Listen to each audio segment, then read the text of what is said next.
Hello everyone. आज की video में आपका स्वागत है। आज हम बात करेंगे इंटरनेशनल म्यूचुअल फंड्स के बारे में। तो इंटरनेशनल म्यूचुअल फंड्स होता क्या है और इंटरनेशनल म्यूचुअल फंड्स कौन से हैं और इंटरनेशनल म्यूचुअल फंड्स में इन्वेस्ट करने के फ़ायदे कौन से हैं। अभी इंटरनेशनल म्यूचुअल फंड्स वो होते हैं जो आपका पैसा आप उस फंड में जो इन्वेस्ट करोगे वो पैसा वो इंटरनेशनल मार्केट में जैसे कि यूएस मार्केट, यूरोपियन मार्केट में इन्वेस्ट करते हैं। ज़्यादातर ऐसे फंड ऑफ फंड होते हैं, मतलब ये फंड आपका पैसा लेके वहाँ के मार्केट के जो म्यूचुअल फंड्स होंगे उनमें इन्वेस्ट करते हैं। तो ऐसे म्यूचुअल फंड्स को फंड ऑफ फंड कहते हैं। तो चलिए जानते हैं इंटरनेशनल म्यूचुअल फंड्स के फायदे।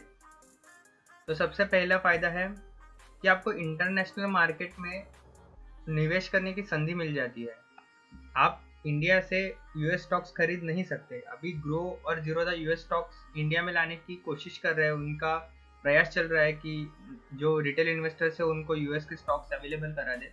बट तब तक के लिए आपके पास ये ऑप्शन है कि आप म्यूचुअल फंड के थ्रू इंटरनेशनल मार्केट में इन्वेस्ट कर सकते हैं।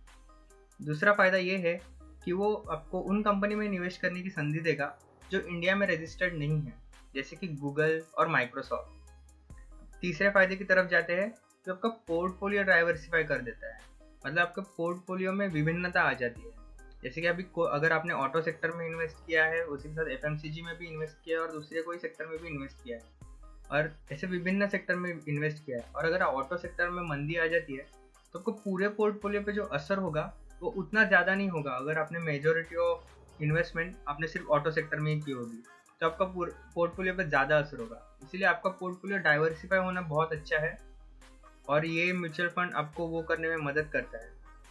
वे चौथा जो फ़ायदा है वो बहुत इंटरेस्टिंग है कि अगर आपने यूएस के स्टॉक्स में या फिर यूएस के म्यूचुअल फंड में इन्वेस्टमेंट की है और आपको वहाँ से फ़ायदा हुआ है $1 का, पर जैसे आपको पता है कि रुपीज़ की वैल्यू जब भी कम होती है $1 के कंपैरिजन में, तो आपको वो $1 की से जो आपको रुपए मिलने वाले हैं वो बढ़ते जाएंगे।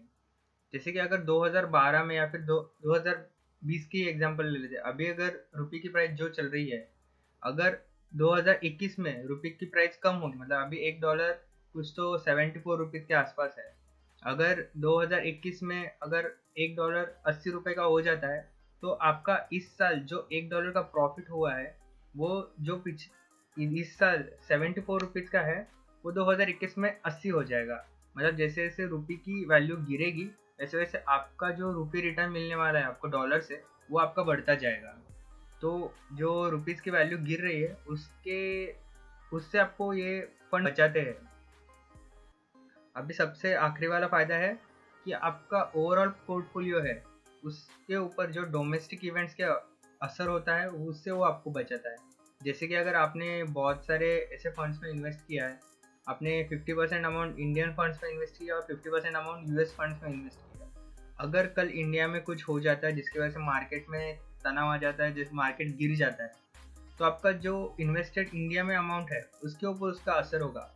पर आपने जो 50% अमाउंट यूएस स्टॉक्स में या फिर यूएस म्यूचुअल फंड्स में इन्वेस्ट की है उनके ऊपर उसका असर नहीं होगा, उनकी प्रोग्रेस या फिर उनकी ग्रो शुरू रहेगी। अभी हमने आपके लिए कुछ ऐसे फंड्स निकाल के रखे हैं जो इंडिया में इन्वेस्टमेंट के लिए अवेलेबल है और उनके रिटर्न्स भी हमने यहाँ पे दिखाए हैं। अगर आप दूसरे नंबर का फंड देखें तो ये फंड चाइना के मार्केट में इन्वेस्ट करता है। चाइना के मार्केट में एक साल पहले कोरोना के कारण बहुत ज़्यादा डीप आ गया था और उसके बाद उस मार्केट ने रिकवर किया है।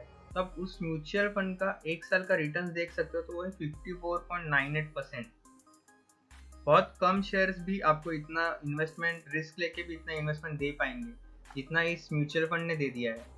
तो ऐसे ये अपॉर्चुनिटीज़ है जो आप इंटरनेशनल मार्केट के म्यूचुअल फंड में इन्वेस्ट करके अपने लिए अच्छे से रिटर्न जनरेट कर सकते हो। तो आज की वीडियो में बस इतना ही। Thank you for watching.